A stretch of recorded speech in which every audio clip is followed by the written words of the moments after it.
To you, Miss Juanita Ingram, Esquire, that is.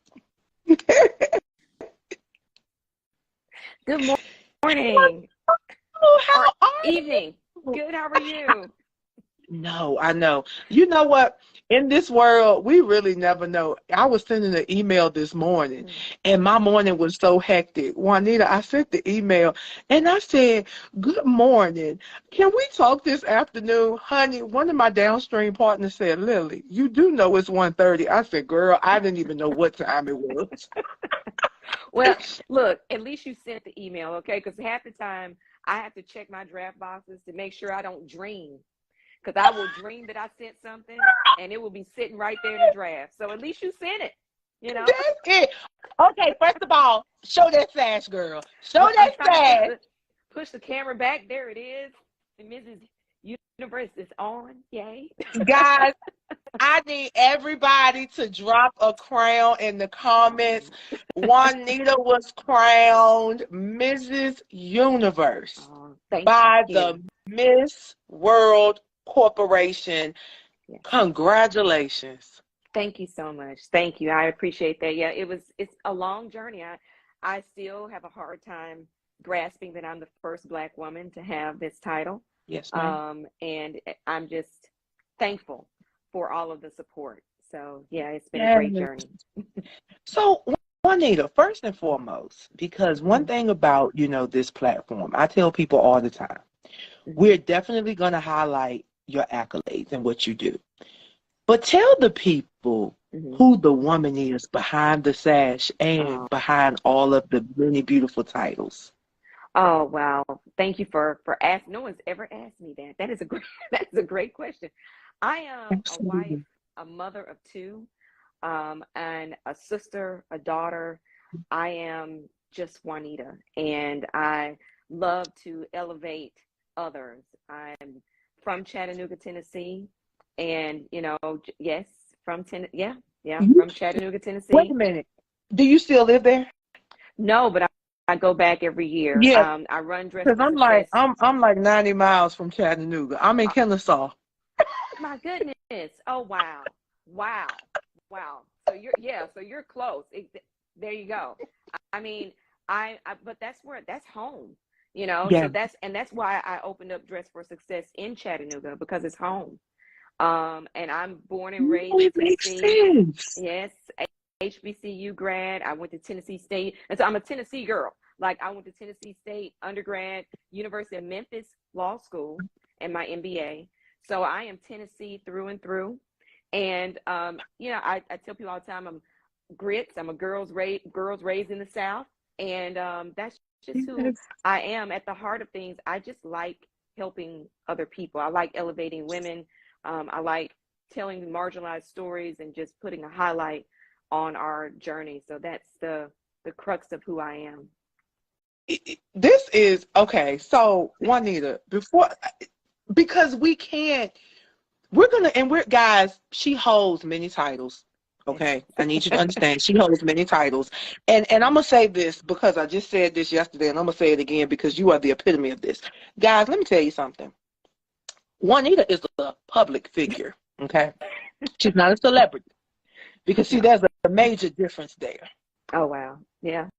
She is a public figure. Oh. And I always have to tell people public figures are often hidden, but they leave a long lasting impact and legacy.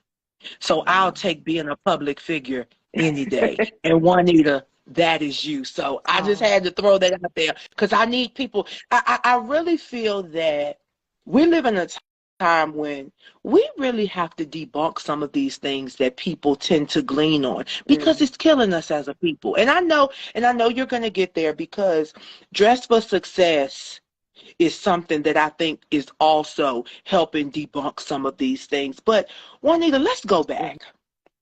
Let's go back to when you decided that you were going to be a philanthropist because you didn't just decide it as a grown woman. Yeah. I feel like this was birthed in you because of where you grew up. Yes, absolutely. Tennessee is the volunteer state. So that is the state motto. I started volunteering, gosh, I think I was like around probably before this, but definitely by the time I was 17 or 18, started volunteering at orphanages, different organizations, and just uplifting people. I think it's just the nature and the crux of where I grew up. My parents also installed that. My parents are educators, so my mother was a Tennessee school teacher, also a musician, and played every instrument. My father was also in higher ed, just retired as vice chancellor from UT Chattanooga. And so they were always giving back, and that was sort of something that was ingrained in me. Also, I will say, you know, part of the requirement to be in the sorority that I'm in, we had to have a lot of community service hours. And part of the chapter that I joined, everyone was giving back and looking for ways to give back. And it made you soul search about what was important to you, because it wasn't just about doing it, but really being purposeful in what you were doing. And so from an early age of 17, 18, I really started volunteering at different places. And people, it sounds really cliche that you get back in life sometimes what you get, but it happened for me. And Dress for Success is a passion for me. People often ask, like, how do I have the tenacity to do that? Because it's a business, you know, nonprofit work is a business. And it was because in 2008, I started volunteering for Dress for Success. It was the first time I'd ever heard of it. I just had my daughter, and they had asked me to model because I was Mrs. Indiana, United States. And I was the first Black woman to have that title. And I was modeling, and I heard the CEO speak. They had a fashion show fundraiser, and I heard the CEO speak about Dress for Success, and I was hooked ever since. But then later on that next year, after the economic crisis of 2008 hit, and I was an attorney already, and I was in retail, and I was in real estate, two of the hardest hit industries. And I thought, like, how on earth did I find myself working at a retail REIT as legal counsel? But my entire legal department was eliminated. So it was 12 attorneys in my department, and we were all downsized. I know exactly. Oh yes, I know exactly how it feels to want to have a job and to want to work and cannot. And I had already been volunteering with Dress for Success, so I just started volunteering ever more because I had the time. But you know, we were giving hours and hours and countless years to this organization, and they walked us out of the room with a box. And I'll never forget that experience. So when women walk through the doors at Dress for Success, I see myself in every woman that comes through that door. And I tell my volunteers all the time, if you can't see yourself in each woman that comes through the door, this is not charity work. We are empowering. And so if you can't see yourself, you shouldn't volunteer. You shouldn't be here, because these women are not beneath you. They are you. Ooh! I know exactly how it feels, because it took me 11 months to find another job. Now I had my son in the meantime, but 44 job applications later. And I know how many there were because I had to apply for a job every week to get my unemployment. So I know exactly how it feels for, you know, after a while, a woman feels like, well, what's wrong with me? And I had 3 degrees, my bachelor's degree is in accounting, an MBA and a law degree. I passed the bar twice, not once, but twice, in Tennessee and Indiana. And, you know, it didn't matter. And so when I feel like it qualified me to minister to women in a different way. Because it's one thing to tell a woman it's going to be okay, everything's going to turn around, from a theoretical place of surely this will happen for you. It's another thing to tell her that because it happened for me, to tell her what I know, not what I heard. So it qualifies me in a different way, and it gives me the tenacity to encourage other women, but from a place, not from a place of superiority, but of commonality, of being able to relate. And it's a difference. It helps you to hold on in the hard times. When we had to launch Dress for Success in the middle of a pandemic, and people were like, maybe you should give up. When I had to start Dress for Success in London, and people were like, you're going to start a business in a place where you're not even from. You're just, you know, I lived there for 5 years, but I'm not from London, and it's starting a business. And people were like, you should probably quit. But it gives you the tenacity, because I understand who I'm fighting for. Your and it's not for was qualified. Yeah, it's not for, you know, it's not for celebrity. It's not for anything. It's for the women who were like me that needed somebody to be the girlfriend, a champion for them. So that it is more than just a hobby. It's more than just, I think it's a difference when you are qualified to minister to people and to help people in a particular way because of the common struggle that you've walked through. And I pray that my journey empowers others, because the women that I helped empowered me during that time. Guys, if you're just checking in, it's consulting time. And yes, that's the name of the show. And Juanita, already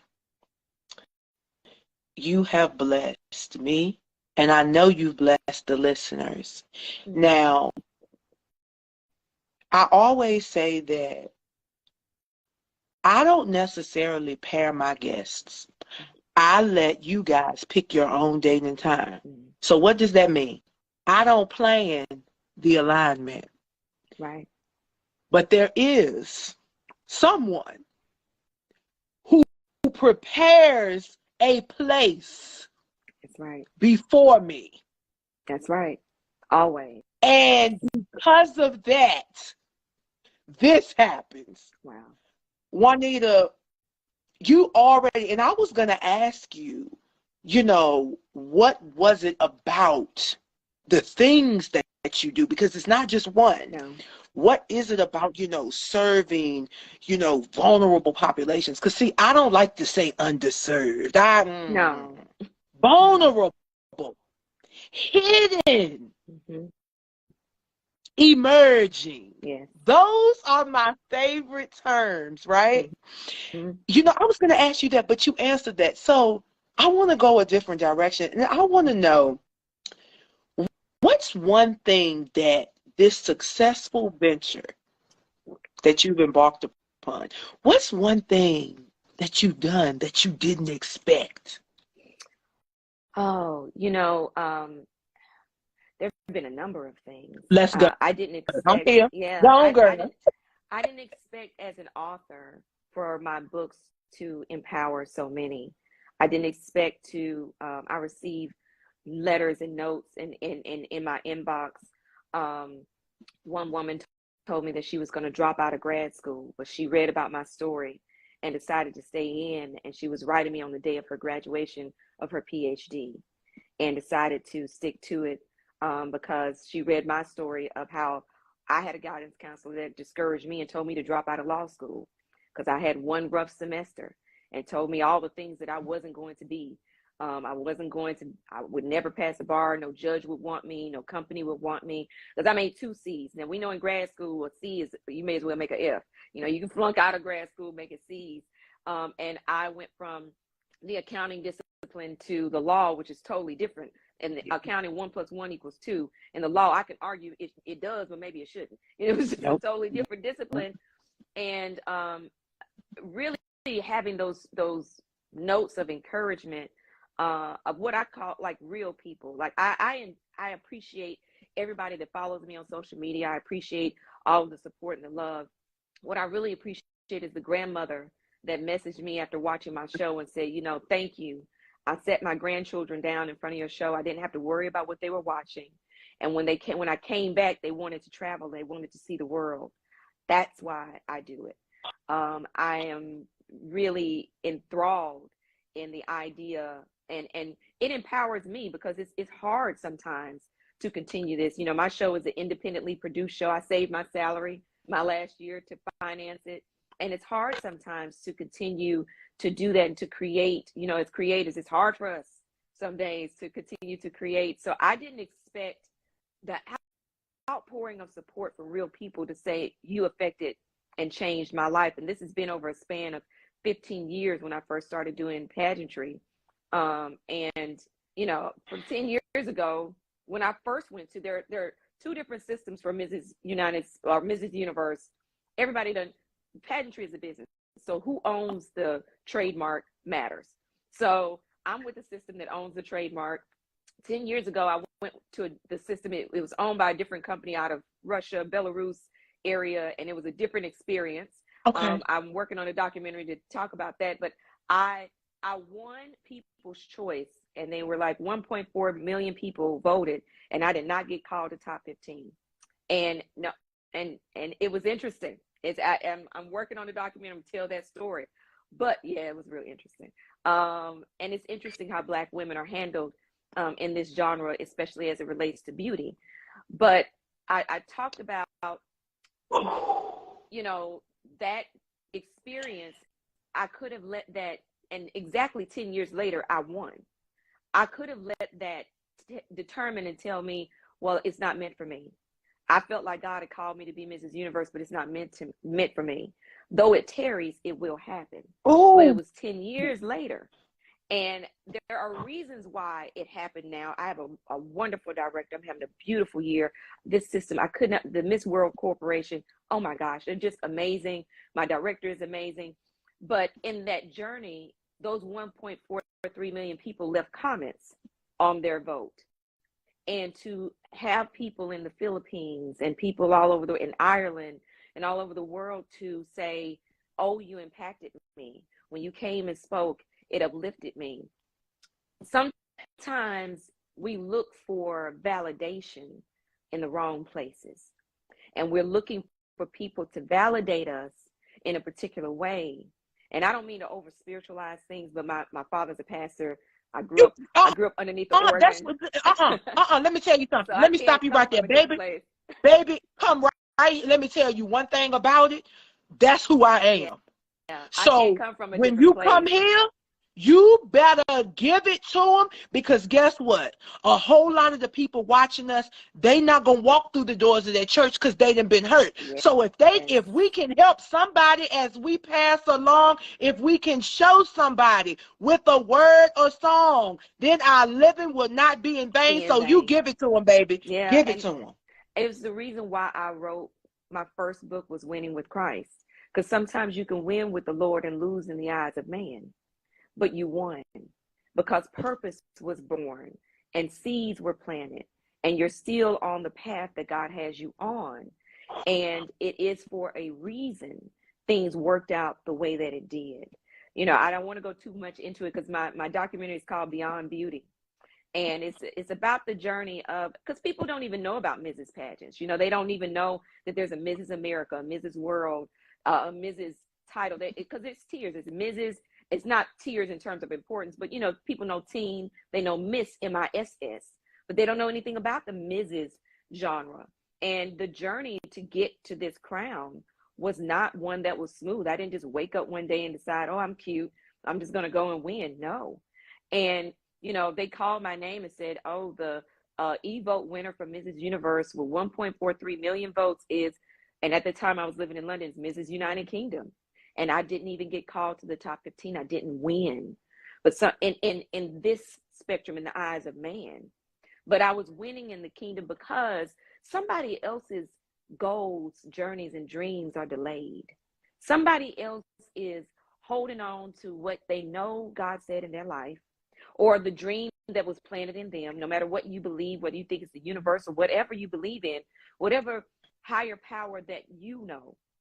But your dreams are there, and it's not manifesting the way you thought it would in the time frame that you had hoped that it would. Walking with this sash, people ask me how I felt being crowned, and what I felt, and I stood on that stage whole.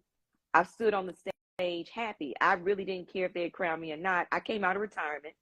I hadn't competed, and that was 10 years ago. I blew the cobwebs off my clear shoes, and you know, and decided, because that was 35, and now I'm 45, and I decided that this would be the motivation for me to also to state that no matter your age, we still have a voice, we still have meaning, we still have relevance, and God is not done with you. Your journey is not done. It's just beginning. And though something didn't work out the first time, it's okay for you to continue.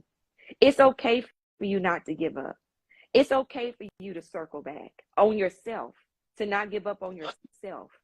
And along the way, God will give you, and this life will give you the clues and encouragement that you need. Because 1.4 million people didn't lie.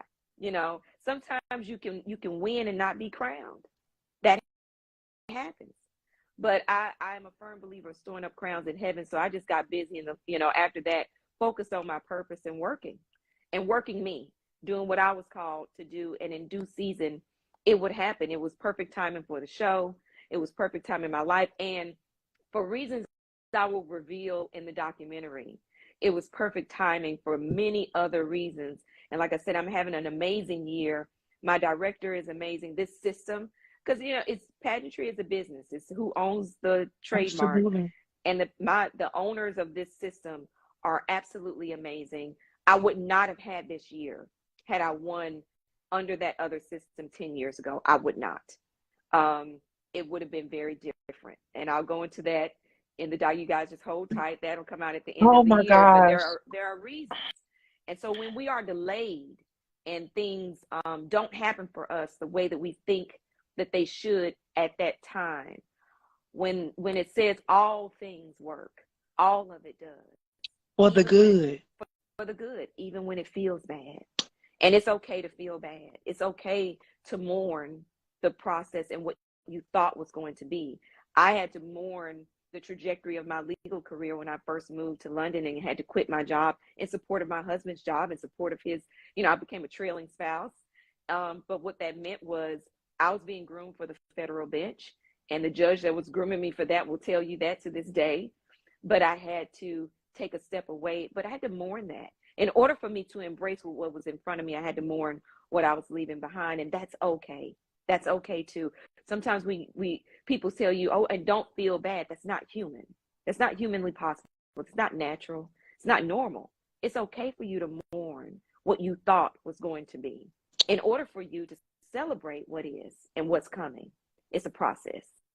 So grieve it. Let it go so you can move forward. Juanita. Yeah. So this is the second week that my guests have ministered to me, have convicted me, because you sat there just now and so eloquently spoke my philosophy. I say all the time, y'all want the clout, I want the crown. Y'all want y'all name on the RSVP list, I want my name on the scroll. And I don't need 1 million, and because like you said, you got crowns stowed up. And Juanita, I feel the same way. And guys, if you're just checking in, you're not going to understand the nature of this conversation if you are not in tune with not who you are, but whose you are first. Yeah. Because when you know whose you are, you're going to automatically know who you are. Yeah. Because and that doesn't mean that your lineage. That's right. And that doesn't mean that you don't struggle with what it takes to be you. Indeed. And the journey that you are on. I was talking to someone the other day, and they were talking about how their therapist was making them feel very judged, which I was like, well, you need a new therapist. But that's not the nature of the profession. No, not at all. And sometimes, we aren't allowed to have a process, and the process will process you, and it's okay to have that process. It's okay. I want people to know Mrs. Universe did not come to me because I decided to compete and everything went well. Yeah, I 10 years ago, I did not win in that regard, in that capacity. But the journey, and I know it sounds like a cliche, although sometimes it's painful, in the end, you will win if you don't give up, if you stick to it, especially when you're called to do something, especially when it's your purpose, especially when it's you. If you hold fast and don't let go, so oftentimes people will also make fun of you for holding on to that purpose. Absolutely. And you'll look crazy to some people for continuing with a dream that may be deferred, that may be delayed, that may take a different path. And it's okay. It is okay. I look crazy coming out of retirement.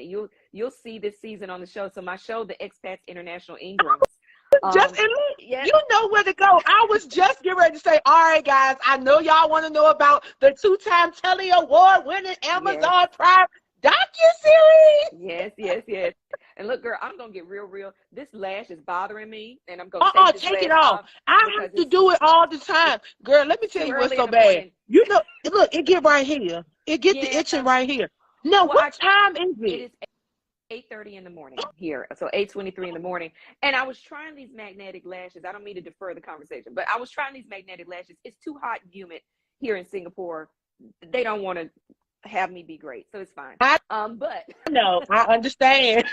but I'm just like, if because it's better for me to take it off than to land on my cheek. So better that, better that. But yeah, my show is on Amazon Prime. It's 2 times Telly Award winning, Webby Award winning show. It is right now. We are on the ballot, the voting ballot for the Primetime Emmys in 5 categories. Yes, so that is a big, and it's an independent production. It is the first of its kind. It is the first show about Black people living abroad. There's never really about expats, period. There's never been a reality Okay. or Okay. docuseries about people living abroad. You know, you have House Hunters International. That's not living. That's just going to pick out a house. No.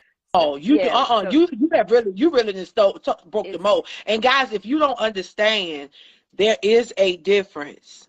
Living abroad, it's a big difference. it's a big difference between that and travel. That's It's a it. big difference because it's navigating change. You know, I lived for 5 years in London. That's where I came up with the concept of the show.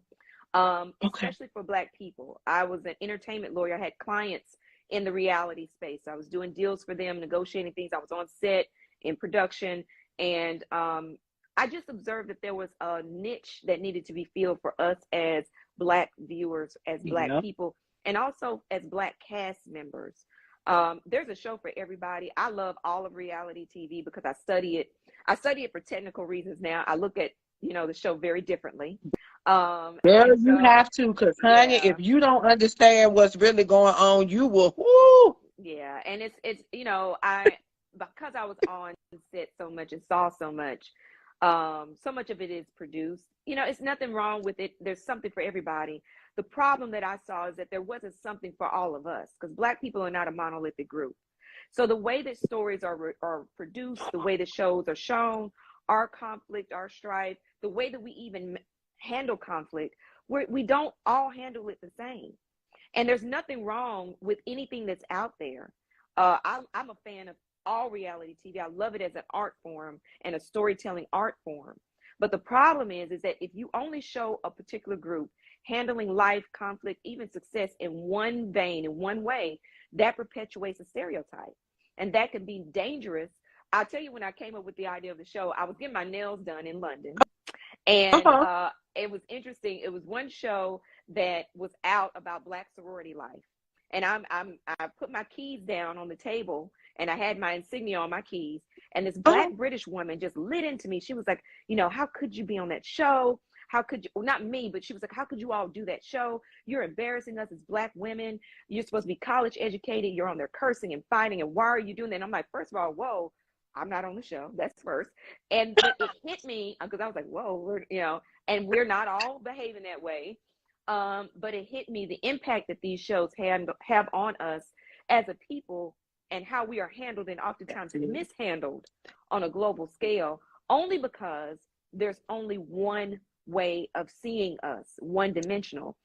And we are not a monolithic group.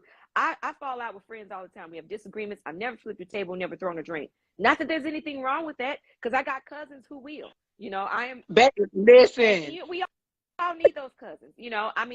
Sometimes I have a kumbaya song in my head. Sometimes it's milk if you book. It is what it is. It's nothing wrong with it.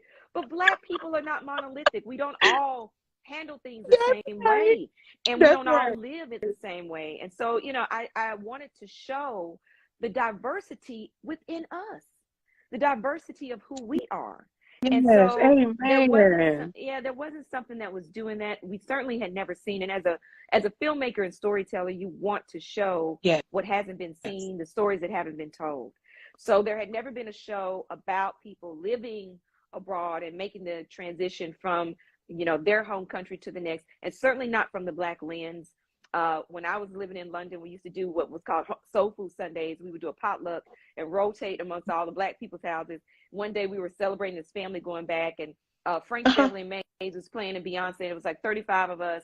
Kids were running on the lawn. And then I looked up and there was Windsor Castle, because that's where we lived. And I knew, I was like, this is a show, because this is my Blackness. This is my Black excellence. This is my life.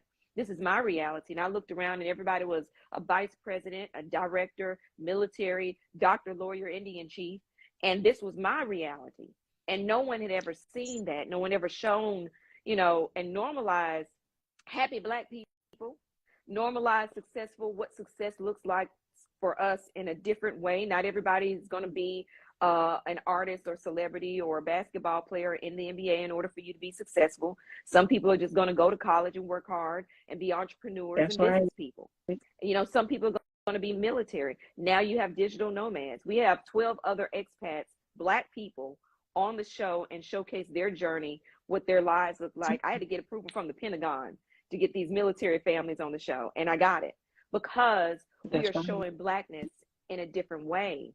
And it is positive, but it's not fake. So it does take us about 18 months to put out each season, because we are letting life happen, and we don't have fake things happening, and we're not, orchestrating certain things. Staging it. Yeah, it's not staged. It is, it is produced, because it's a show and it's very entertaining. But we screened at the Pan African Film Festival, Diversity in Cannes. It's been a blessing. We are on Amazon Prime in the US and UK. Yes, guys. And also on Tubi now. So it's free to stream. Yes, we're on Tubi. Yep. Now, and so I knew about Amazon Prime. I didn't know about Tubi. Oh my goodness. Okay. I didn't know about Tubi till last month. I was like, my distributors need to communicate with me. Somebody. Juanita, no.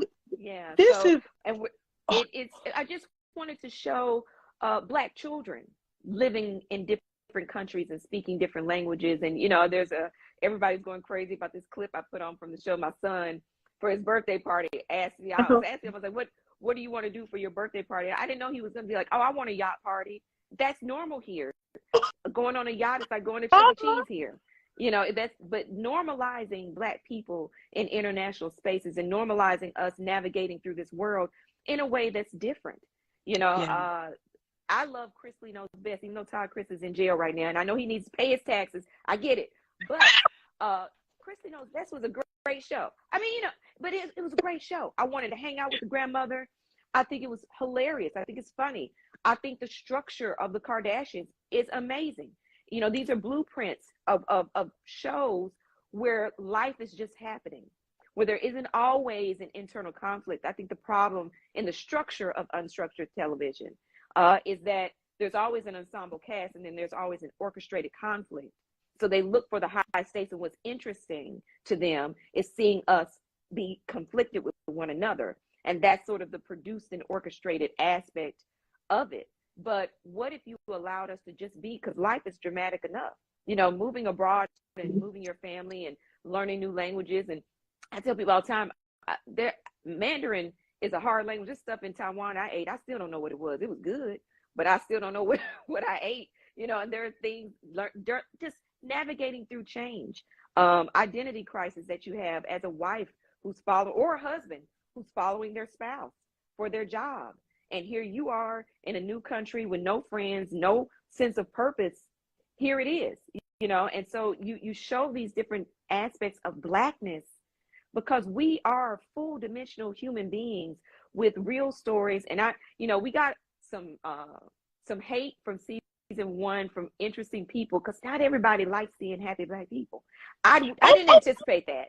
I didn't anticipate that. I didn't see, and it's not always other people. Sometimes it's us that are just so used to seeing us in such state of survival and negativity, that seeing us navigate the world from a place that is authentic and positive, people didn't know how to take that.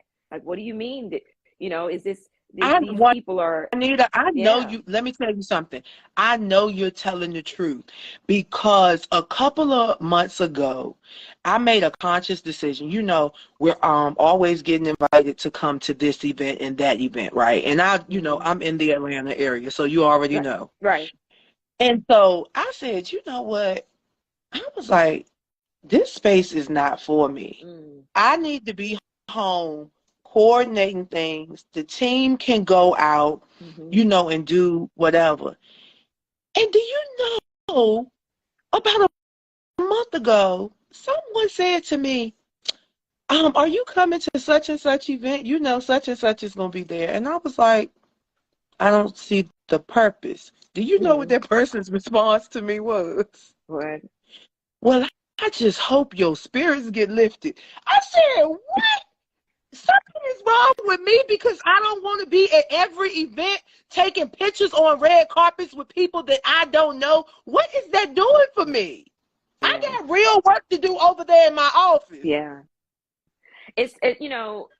We are a diverse people, but sometimes we've been so trained to be collective and not in the good way of collective and supportive, but conformative, assimilating to what people want us to be and to do. So when you break out of the mold and you show what is your norm, which is often relatable to many people, it is interesting. I think within the unscripted genre, there's no bad aspect to unscripted television. Everybody's winning in their own way. They're making their choices and they're making the choice and decision that's good for them. There's no wrong in that. I watch Real Housewives of Atlanta and Potomac. I watch Love and Hip Hop. I study it as an art form. I look at their color grading and transitions, because it's well edited. Oh my goodness, you sound just like my significant other. Girl, you sound just like him. He does the same thing. We will sit here watch stuff. Now I'm watching certain shows, like you said, I study the blueprint. That's why it's so interesting that you said that, because I don't care nothing about the content, but I want to see what's going on. I told him we need a documentary because our story is like a 1920s film. Our story is a 1920s love story. It's not a 2020 love story. It's a 1920s love story. And so, Juanita, once again, guys, if y'all are just checking in, Juanita, if anybody would have told me that you would hit everything that I'm dealing with, it's so funny that you said you packed up your career to follow your husband. And the first time I became a trailing spouse was not even international. It was when I left Chattanooga and moved to Indiana for my husband's career. Because you can be a trailing spouse and move domestically. It's just whether or not you're leaving behind your network and what you've built, leaving it and following somebody else for what you all are building together, which I don't regret. It was the right thing to do. I don't regret it at all.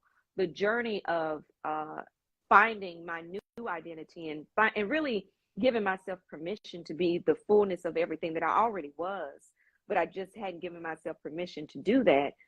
And again, grieve, mourn, let go of what you thought was how it was going to happen, what was going to happen, move forward. It's not your spouse's fault. But what I do talk about often, especially from a trailing spouse perspective, is that in doing so, you agree to starve.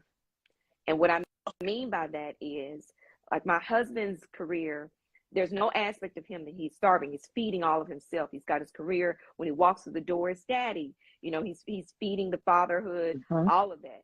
And when I moved to London, I was a stay-at-home mom for the first time with a 15-month-old and a 3-year-old. Had never done that.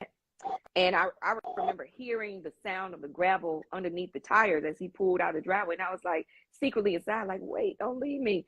But that journey, you agree to starve. I agreed to starve Juanita the attorney for a while, or be Juanita the attorney that I had been feeding in a particular way.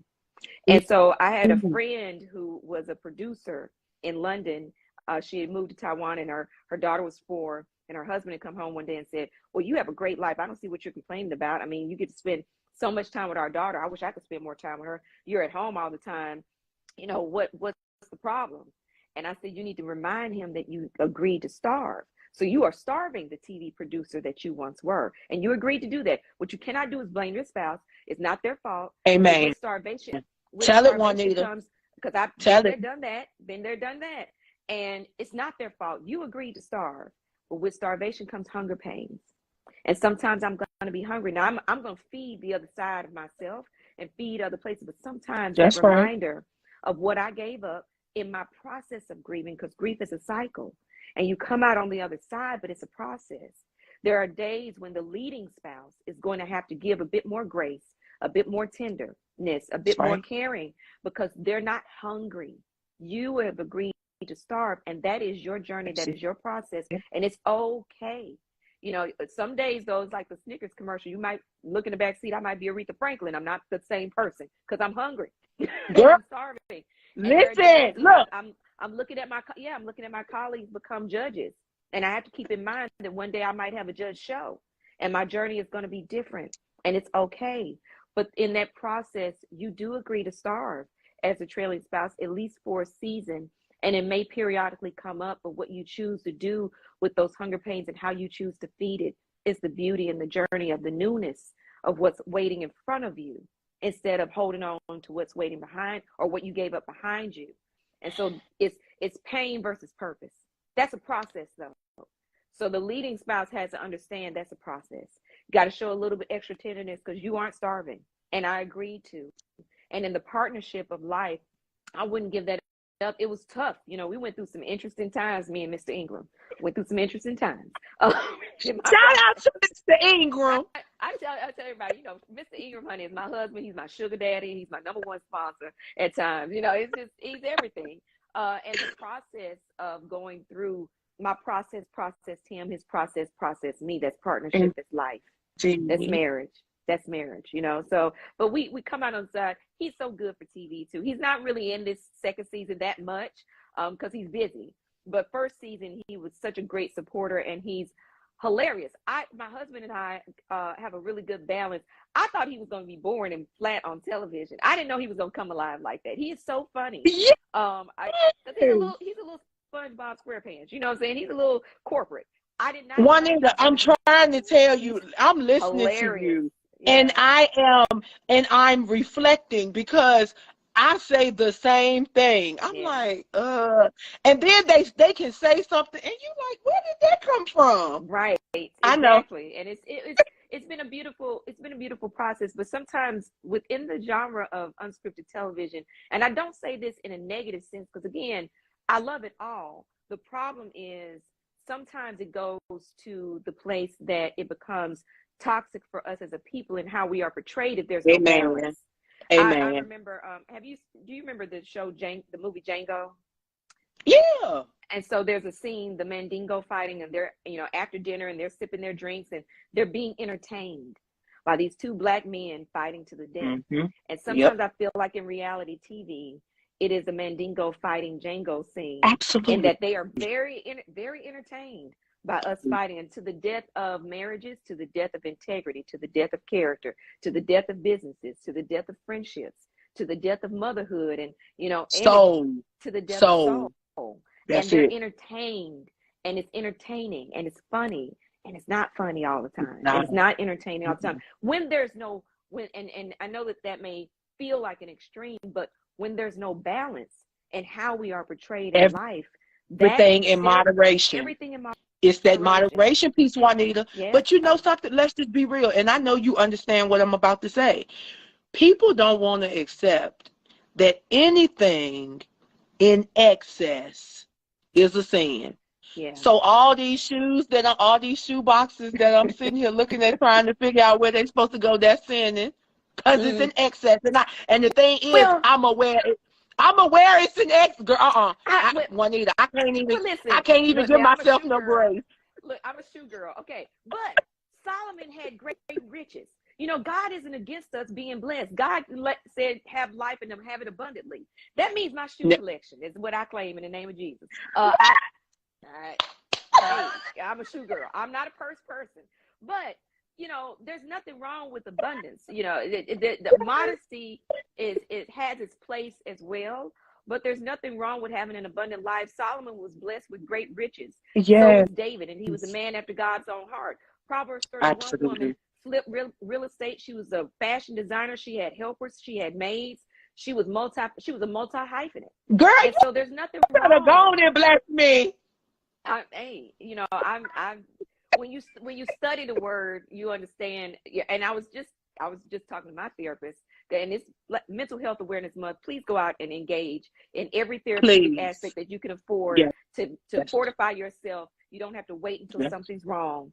Do it before something goes wrong. I meet with a life coach and a therapist every month, I all the time, because it's in this lane and in this lifetime, things will try you, and I have to stay balanced. But I was talking to my therapist about just being clear, because sometimes people will say you're too much and you do too much, and I'm like, yeah, but if I know what Proverbs 31 woman did, that's not God's word. That's not true. So sometimes people will make up stuff that that's a projection, and that's not true. That's not solid. So we have to be careful that we don't take that on, because so oftentimes people want you to shrink. They put you in a box, and then you put the lid on. I pop the lid off my box all the time. I get out of the Baby, box. hello, somebody. Juanita, I tell you one thing. Let me tell you something. This is not it. You're coming back. No, I'm so serious. You are coming back. Tiana, are you still there? Because Tiana, if you are still there, we're gonna get together sometime tomorrow, and we're gonna figure this out, because Juanita, I see something a little bit different. And this is cool. But there's more to the story. You follow me? I agree. Yeah. And we have a certain demographic of people that need to hear this. And all the time they're not on Instagram. Yeah, that's true. Yeah. That's true. Juanita, what? Tiana's like, let's get together. You gonna be back in Atlanta. Tiana, yes, we're gonna get together tomorrow. She gets on a plane and gets back over to London. Tiana's living a global life too, and so many of us are, which is why I created, because this is normal. I wanted to normalize Black people in international spaces. For history, historically, everyone from James Baldwin to Langston Hughes, Josephine Baker, everyone is taking a trip abroad for a period of time, because the term expat just means somebody living abroad for a certain period of time. That's all it means. You have to. It's a little different than immigration, because immigration is more permanent. But in the space, Black expats have existed since the beginning of time, and shaped history, and shaped every place the soles of our feet tread. And so, I appreciate your support. I appreciate everybody's support of the show. We are on the ballot. I hope that we get the nomination. But even if we already got it. You already got it. I celebrate being on the ballot because it's an independent. My production company is Purpose Production, and we financed this and produced it ourselves so that we could control the narrative. I'm not with a network, and it's rare. I was talking with someone from the Emmys, and they were saying how rare it is for an independent show to make it onto the ballot, because usually it's the Netflix, Hulus of the world that their shows get on, and indie shows do not. So I celebrate the journey. Even if we don't, if we do, great. If we don't, every crack in the ceiling means something. So I'm proud to crack it just a little bit for maybe the next person or for myself, whatever it is, it's going to be. It already is. But I'm grateful for the support and the outpouring. Thank you. We touch and agree. Thank you. I appreciate that. Honey, that's my mister. That's my mister, girl. One thing, and look, I know he over there shouting, because in full transparency, Juanita, literally last week this time, he said, "How do you feel about going to California?" Literally. And I was like, I remember, and I have to give this to you, because I know you're going to understand. So I had older parents. My mother was 46 when she had me, and my dad was 56. Oh, wow. So my life looked totally different. Yeah.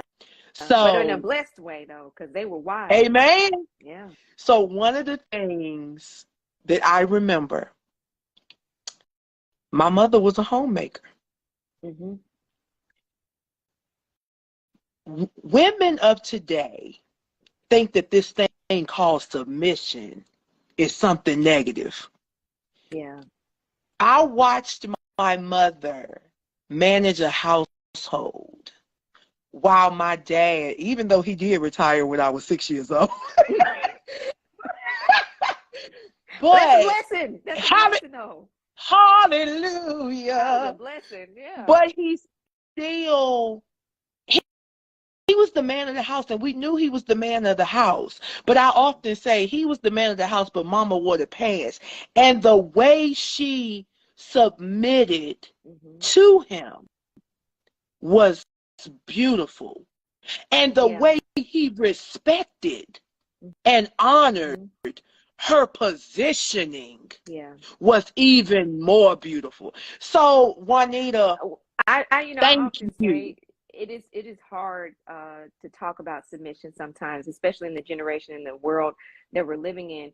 And oftentimes people don't want to finish the verse because it says, wives, submit to your husbands, husbands, submit to your wives, submit ye one to another. What does male submission look like? What does it look like for a man to submit? What does it look like for there to be real partnership? And that is such a taboo. I've only heard one pastor preach on that one time in terms of finishing that verse. Yeah. And it was a good sermon.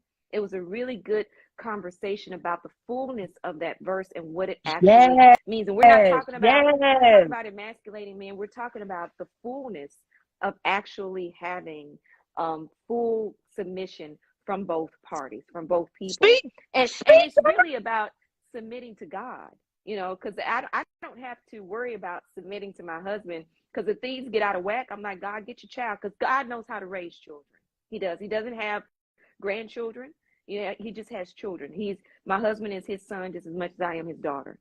And if there is a problem, my father loves me, and he loves my husband too, equally, just as much. So, it's about balance and being able to understand, again, regardless of what you believe in, but regardless of what your faith is, that ability to come together in partnership. Yes, and ma'am. True partnership is what makes the difference when everybody has that level of respect. So yeah, and understanding people bring different things to the table to equate what respect looks like. I do think that we are called differently. Husbands, love your wives. Love and nurture is not an issue for most women. Wives, respect your husbands, because once our respect is gone, our mouth gets loose, and it's a whole different day. That's a whole nother topic. Juanita, you know what? Tiana, I know you still here. We're going to go ahead and get this thing together, because my mind, yes, Juanita, honestly, humbly, lovingly, respectfully, thank you so much for accepting the invitation. Oh, thank you for inviting me and for having me. Thank you so much for creating this space and this platform to have these type of conversations. Thank you, because I know this is a lot of work from one creative to the next. This is a lot of work, and I appreciate everything that you do in this space for people like myself. So thank you. Yes. Guys, this is Juanita Ingram, and I'm just going to say, if you don't know, now you know.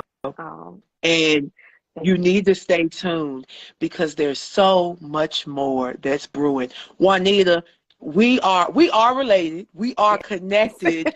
We are going to move this thing forward, because there's more to do, and there's more work to do. And I'm just going to be open with you with this.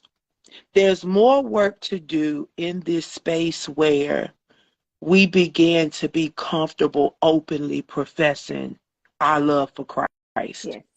And that's where I am. It's the hardest thing sometimes to exist, in this entertainment space, because people do want you to conform. But I already know I was set apart. I was made to stand out and worship, because, honey, I will cut a step anywhere, and I don't care where I'm at, because I know just how good he's been to me. And so thank you, Juanita. Oh, thank you. And I appreciate the opportunity. My prayer constantly in life, because I am a respecter of everybody's posturing of what they believe in and what they prescribe to our respective of people. And, you know, I hope my life preaches louder than anything I ever say. I hope what I do and how I treat people speaks more than any Bible verse that I can quote or anything that I can do, just to be, really just to be, and let my life speak and draw people to whatever place that they're meant to be drawn to. And I respect that greatly, because that's, to me, that's what we need more of in the world, is a mutual respect for everybody's journey, even if it looks different than ours. Indeed. Because there's commonality in everything. My father has his PhD in divinity, and the first thing he taught me was like, Juanita, everybody's trying to get up to the top of the mountain. We all just take different paths, and that's okay. I like okay that. to respect somebody else's path, you know. So yeah, I hope my life preaches loud, more than I could ever do verbally. So wow, guys, Juanita, this year's Mrs. Universe by the Miss World Corporation, and like she said, and I'm gonna hashtag it, that trademark matters. Trademark's mine, baby. Because I will tell you, Beyond Beauty is coming out, but I have been crowned in a system that did not have the trademark to give me the title that they gave me, and I'm gonna leave it right there, and y'all will have to see what happened with that. I started filming this documentary. 10 years ago, and it was an interesting journey. It's been an interesting journey, but there's hope in it. There's encouragement. Okay. Yeah, it's it's a business. You manifested this for real. Yeah. You manifested this for real. Indeed. Yes. Oh my gosh, Juanita, we could legit sit here and go. We could go. We could. But I'm gonna let you